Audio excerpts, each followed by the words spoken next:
అధికారుల్ని నిలదీయడాలు లాంటి ఉదంతాలు ఈ మధ్యన తరచూ జరుగుతున్నాయి. చాలా కీలకమైన పాయింట్.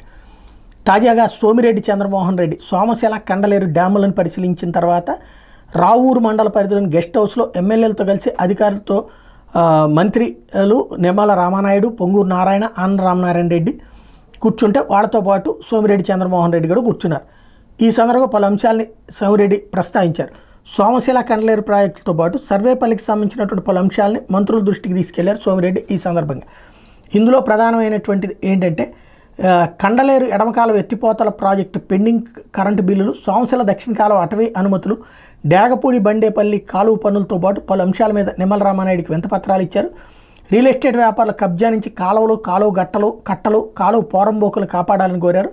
మొన్న డిసెంబర్లో మొదటి పంట సాగుకి నీటి విడుదల జరుగుతున్న సమయంలోనే O&M పనులకు టెండర్లు పిలిచి ఫిబ్రవరిలో పనులు చేసినట్టు చూపి 18 కోట్లు బిల్లులు చేయడం మీద అధికారులు ప్రశ్నించారు సోమిరెడ్డి.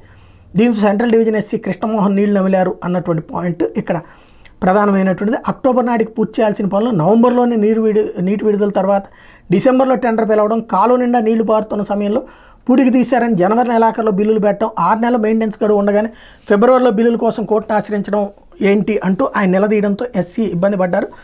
5 ఏళ్లలో పనులు చేయకుండా 150 కోట్లకు పైగా స్వాహా చేశారని ఈ సందర్భంగా చంద్రమోహన్ రెడ్డి ఆరోపించారు.